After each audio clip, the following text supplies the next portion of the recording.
Hello friend, welcome to my channel. हम discussion कर रहे थे कि ब्लड क्या होता है, ब्लड क्या कार्य करता है, लसिका और रुधिर में क्या डिफरेंस है। आज हम डिस्कशन करेंगे regulation of आर्टियल blood pressure. Blood pressure क्या होता है। सामान्य भाषा में बताया जाए कि जब हृदय झटके के साथ ब्लड को धमनियों में फेंकता है तो जिस दाब के साथ ब्लड धमनियों में बहता है उसे ही क्या कहते हैं, ब्लड प्रेशर कहते हैं, रक्तचाप कहते हैं। तो ये दो प्रकार का होता है, सिस्टोलिक और डायस्टोलिक। सिस्टोलिक ये प्रकुंचन की प्रक्रिया होती है, इसमें जो ब्लड होता है वो रुधिर अधिक तेज़ी से धमनियों पंप करती हैं और इसमें अपेक्षाकृत डायस्टोलिक में कम रुधिर धमनियों से पंप करती हैं। व्हेन हार्ट बीट, जब हार्ट क्या कर रहा हो, तेज गत कर रहा हो तो सिस्टोलिक होता है। व्हेन हार्ट रिलैक्स, जब हार्ट रिलैक्स मूड में हो तब क्या होता है, डायस्टोलिक होता है। नॉर्मल एडल्ट में ये 90 से 120 होता है और ये डायस्टोलिक 60 से 180 होता है। अगर 140 और 90 होगा तो हाइपर ब्लड प्रेशर हो जाएगा, इससे हाइपरटेंशन हो जाती है। फिर नॉर्मल बीपी क्या होता है, ये 120 से 80 होता है और हाई बीपी क्या होता है, 140 से अबव होता है। मेजर बाय, ये मापा किससे जाता है, स्फिग्नो मोनोमेनोमीटर के द्वारा मापा जाता है। क्वेश्चन पूछा भी जाता है कि ब्लड प्रेशर किससे मापा जाता है, तो आप बताएंगे मैनोमीटर के द्वारा ब्लड प्रेशर को मापा जाता है। अब बताते हैं कि how BP is regulated by human body. हमारे शरीर में जो बीपी होता है, ब्लड प्रेशर कैसे रेगुलेट करता है, कैसे कार्य करता है। तो 3 रास्ताएं इसके होते हैं। एक तो शॉर्ट टर्म मतलब कम से कम में, एक इंटरमीडिएट टर्म रेगुलेटर मतलब ये ना तो कम ना ही ज़्यादा, एक होता है लॉन्ग टर्म रेगुलेशन मतलब लंबे समय से बना रहना। शॉर्ट टर्म भी 3 प्रकार के होते हैं, बैरो रेस्पिरेटर, कीमो रेस्पिरेटर और सीएन रेस्पिरेटर। इसमें बैरो रेस्पिरेटर में क्या होता है कि बीपी को बढ़ाने और घटाने का कार्य करता है। जैसे आपने देखा होगा कि फ़ैन में उसकी स्पीड को बढ़ाने और घटाने के लिए एक रेगुलेटर लगा होता है, इसीलिए ये बैरोमीटर भी कार्य करता है और ये तुरंत मैसेज भेजता है ब्रेन को और ब्रेन क्या करता है कि उसका नियंत्रण करने का कार्य करता है। ये भी 2 टाइप के होते हैं, एक होता है कॉर्डिट और एक होता है एट्रियोक आर्च। फिर आता है कीमो रेसिप्टर।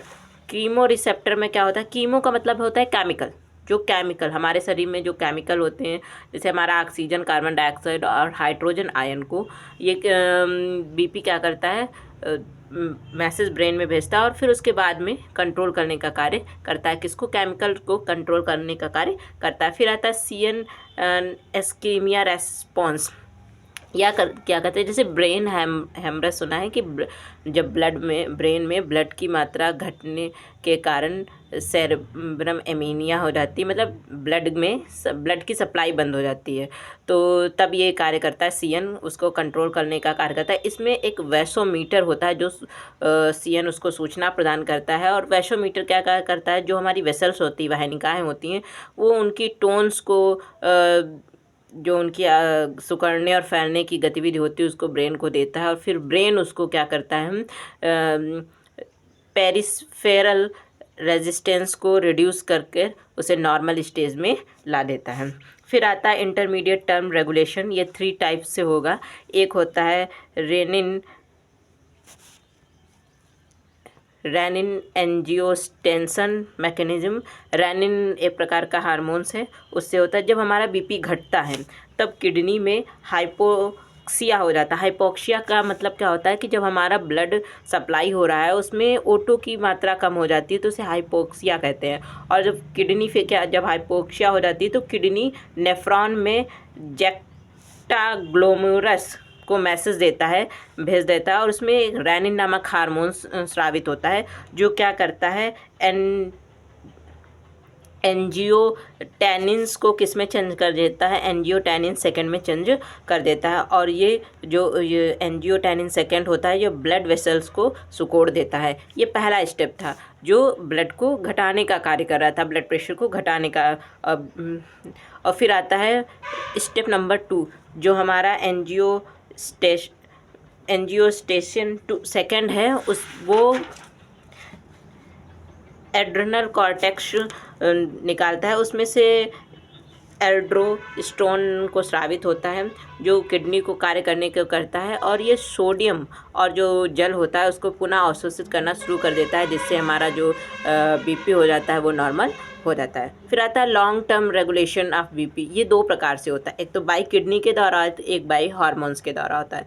बाई किडनी में क्या होता है कि जब बीपी घटेगा तो किडनी जो हमारे एक्स्ट्रा अमाउंट में सोडियम और जल होता है उसको घटाता है, और जब ये घटेगा तो ब्लड वॉल्यूम्स जो होते हैं, ब्लड वॉल्यूम मतलब हमारे शरीर में 5 से 6 लीटर तक ब्लड होता है, उसको बढ़ा देता है, जिससे हमारा बीपी क्या हो जाता है, नॉर्मल हो जाता है। फिर बाय हार्मोन्स के द्वारा, दो हार्मोन्स के द्वारा होता है, एंटीड्यूट्रिक हार्मोन्स और आर्टियल नेचुरेटिक पेप्टाइड हार्मोन्स के द्वारा। जो एंटीड्यूट्रिक हार्मोन्स होता है यह किडनी से जल को पुनः अवशोषण को बढ़ा देता है, और जो आर्टियल नेचुरेटिक पेप्टाइड हार्मोन्स होता है ये सोडियम और जल का उत्सर्जन बढ़ाता है, जिससे ब्लड वॉल्यूम घट जाता है।